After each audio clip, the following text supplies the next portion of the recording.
Welcome back everyone to my Let's Play of Final Fantasy V, the 4-job Fiesta for TnyToe's Rat Rescue.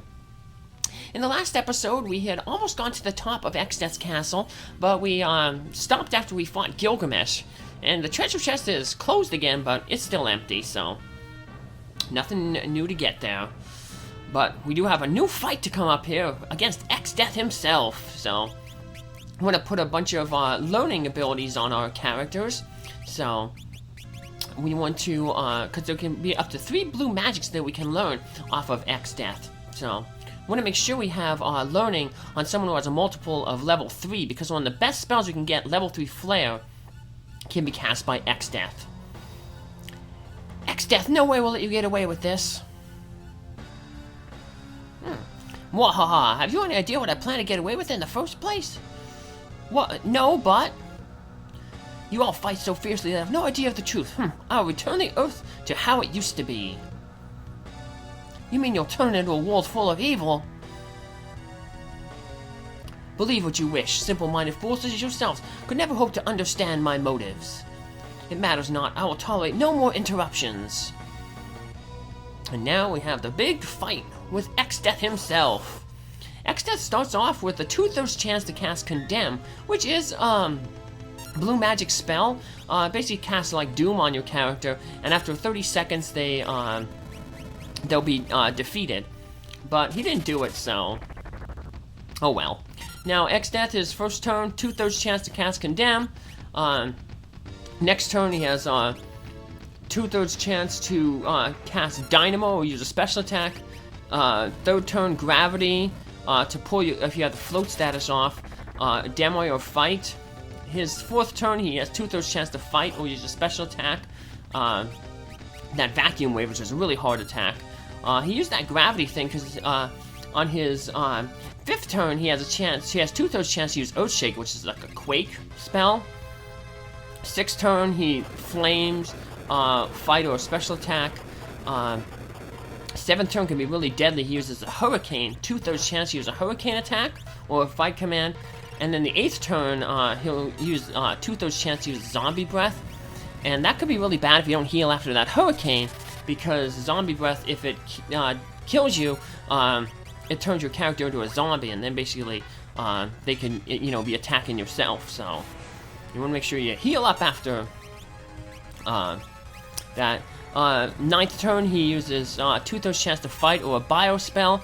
And then the 10th turn is when you can learn that level 3 Flare spell. He has 2/3 chance to use that on that turn, and then he goes back to his first initial AI script. Level 3 Flare is really good. It basically casts the Flare spell, which is a really, really strong magic spell. Flare is the ultimate black magic, but and this Flare is really expensive normally. The level 3 Flare spell is a lot cheaper because it has the constraint. It only hits enemies that have a level that's divisible by 3. But in the coming up, most of the enemies that we'll be fighting in the future will be divisible by 3. So level 3 Flare is going to be really, really good for our blue mages to use. So yeah, we definitely want to make sure we pick that spell up. So you want to make sure you have at least one character who has the learning ability and is a multiple of level 3 when you get into this fight. So Exdeath is probably the hardest fight we got to up to this point. Now at the beginning I put some flame rings on some characters. That's because when Exdeath gets less than 16,000 hit points, he'll start his AI or script will change, and he'll start casting level 3 elemental spells. So he can cast Fire 3, Bolt 3, or Ice 3. So the flame rings will help us absorb some of those attacks, the Fire 3 attacks. Lenna with the zombie mail, she'll absorb the Ice 3, so she'll get a lot of damage from the Fire 3, but so we have a little bit of protection from some of Exdeath's spells. Not 100% protection. He can still damage a bunch of us, but still, yep. So now he's down to below 16,000 because basically he's under half health, because now he's using those level 3 spells. So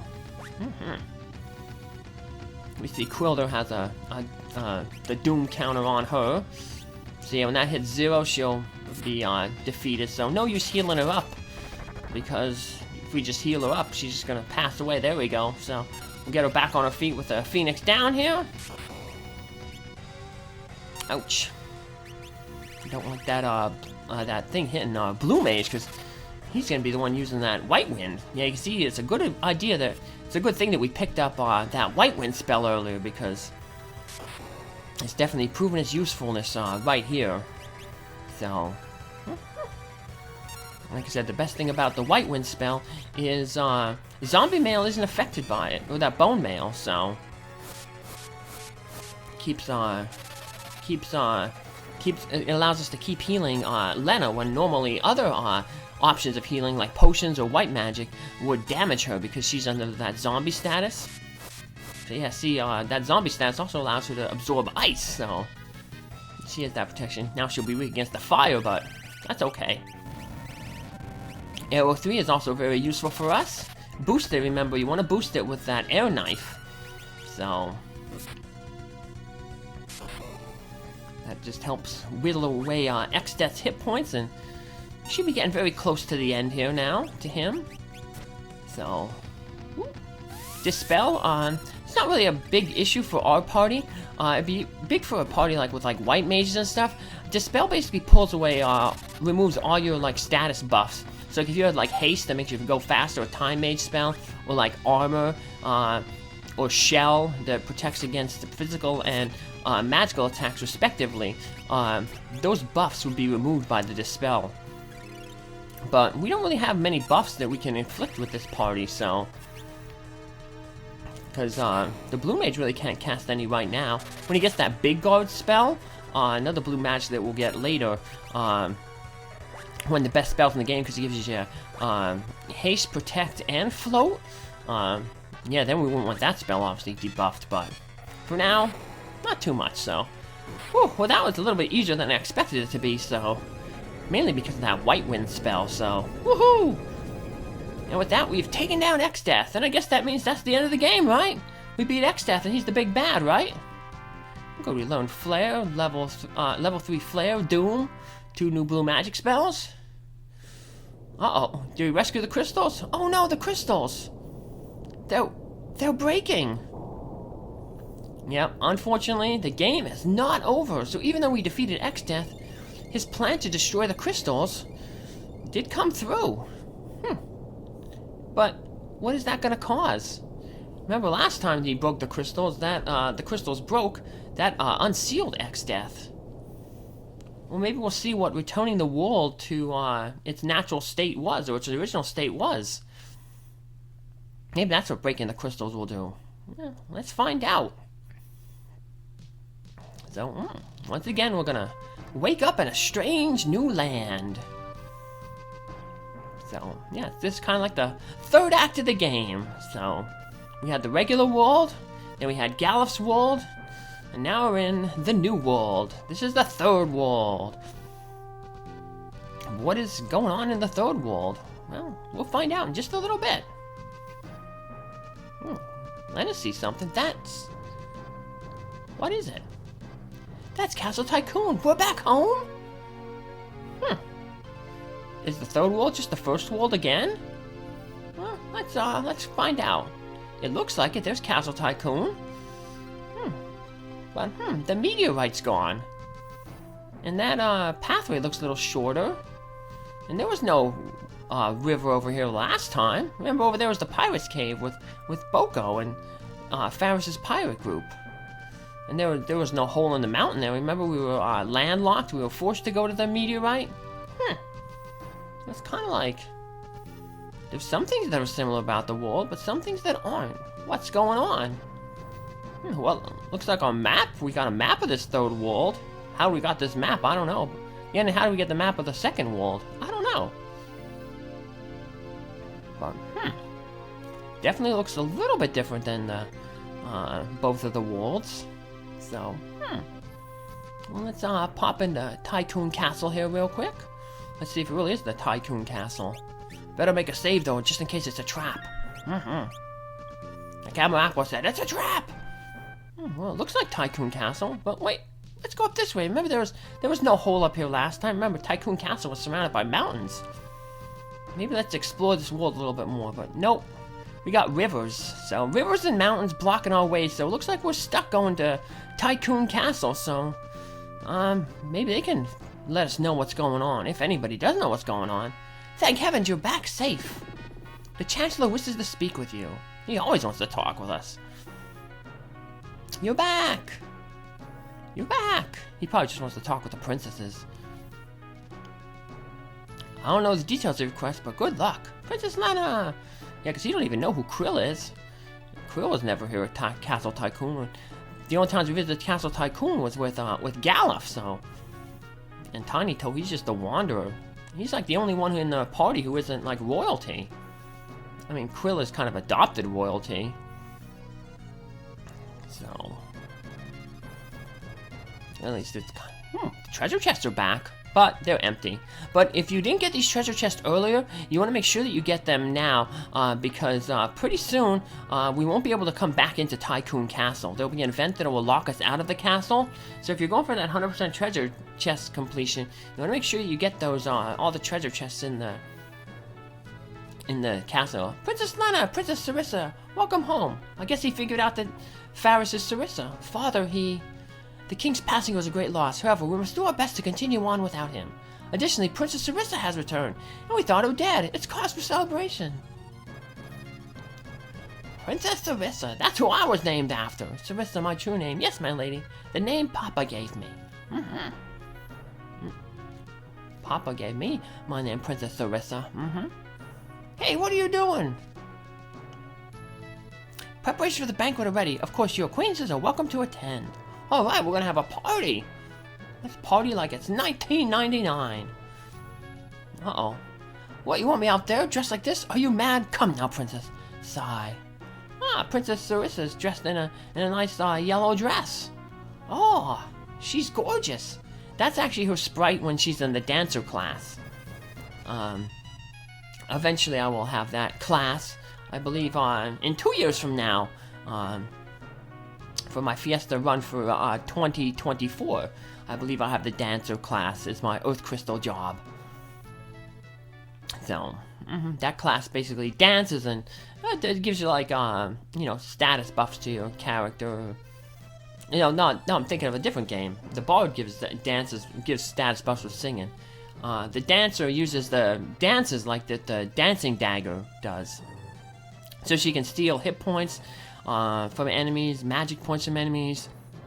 She can tempt them with a tango dance, or she can use that sword dance, which does 4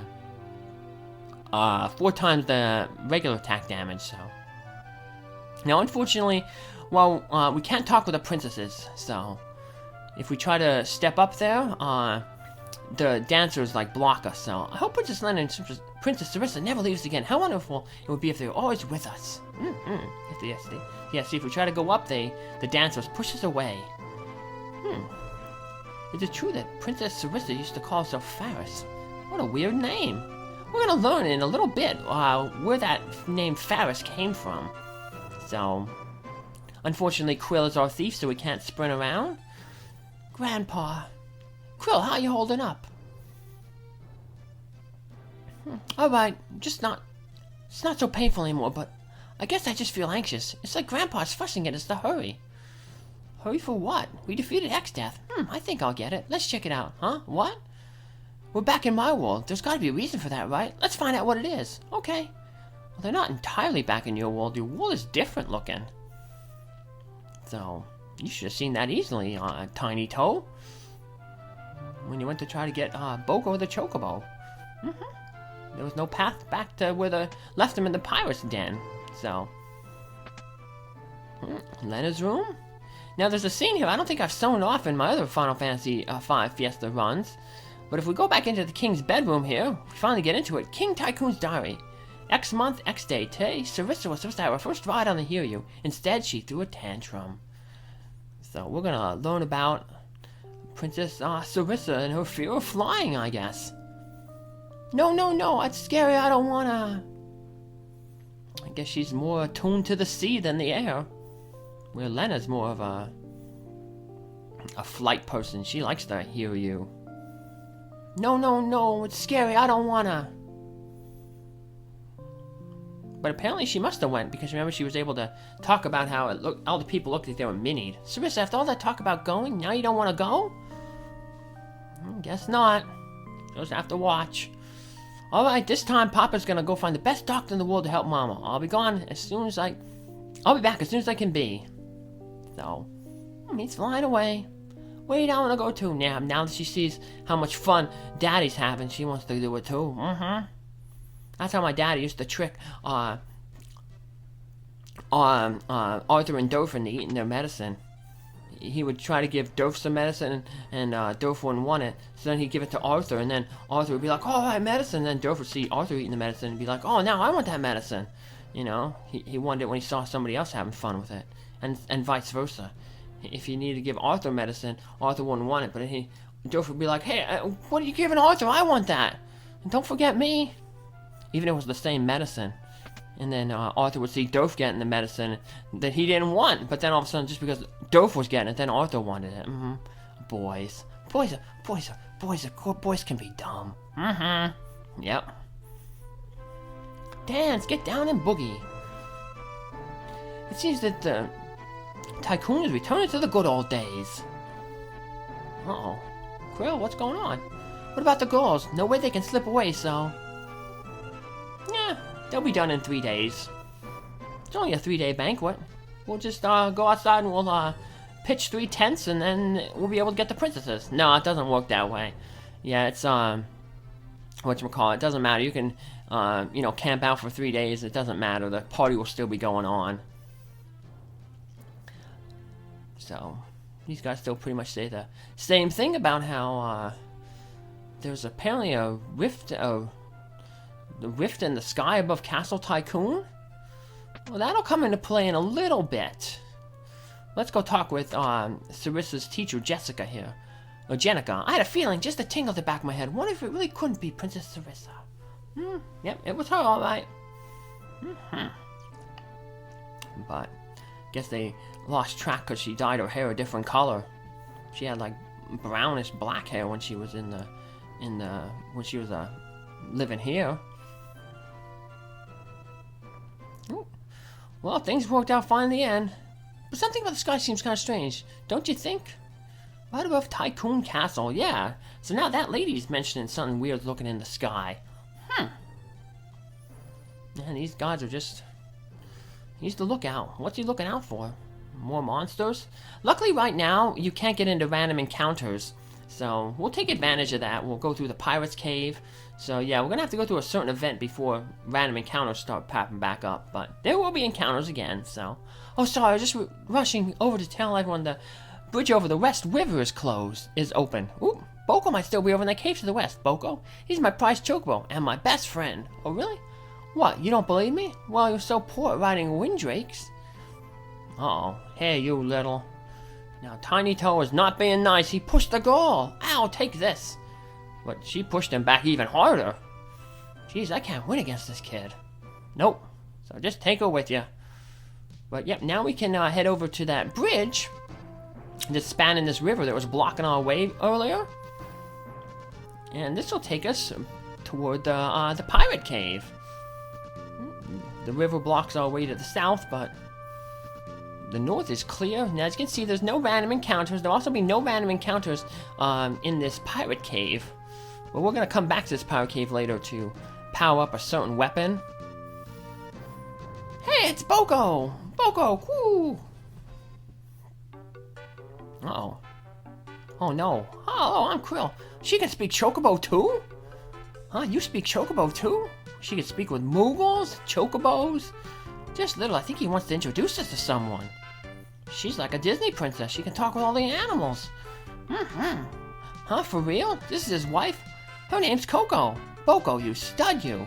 Wow, we got married and we were saving the world. Aw, listen, Boko, I got a favor to ask. He says he already knows. What? He says you're leaving on another journey, right? Boko, is that okay? I know you got the little woman and all. Uh-oh. What's he saying? He says that he loves her. Oh, nice. What a good choco. And then he's on the way to take care of the babies. Babies? Uh-oh. Hugo has little ones on the way. She says she'll be here waiting for him. Coco, thanks. Don't worry. We'll come back safe. Woohoo! We're gonna get our prize Chocobo Boko back. And Chocobos, just like in Final Fantasy IV, they can actually cross rivers. So a lot of these rivers that were blocking our path, we can now cross them. But before we start crossing the rivers, let's go talk with the pirates in the pirates' cave. Might as well do it now while there's no random encounters, so let's head on in. Joink. Let's sprint right through real quick. Joink. Pick up any treasures that you might have missed. Not that there's really hard to miss any of these treasures. Besides, anything you would have got from the treasures right now, like, it's way outdated. Still leads to the cavern, but that cave, it's in a different location. Remember, we're surrounded by water originally. Now there's like land around. Oh, there's Coco. She says, "Take care, thank you, Coco." Y'all have fieldy dar hick.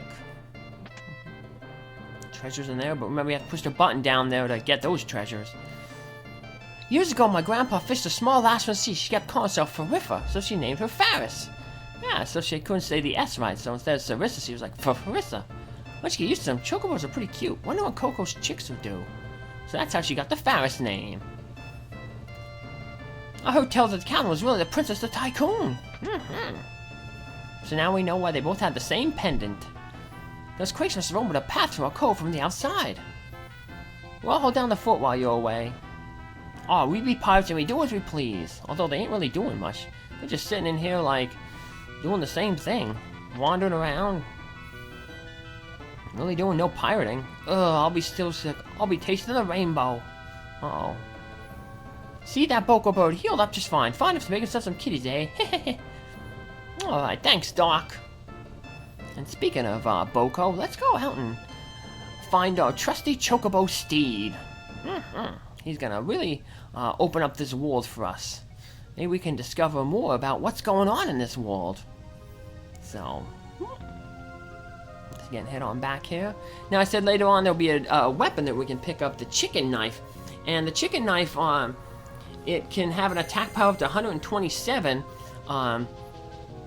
but it's based on every 2 battles that you run from, it powers up 1 bit. So we want to run from a lot of battles, 255 in total, to power the chicken knife to its full potential. So we're going to head back to this pirate cave and pretty much do that off screen, because the battle will be easy to run from here because the enemies will be so low level. But that'll be for much, much later. But in our next episode, we'll be back to explore this world. What's going on with it? Find out next episode. Bye!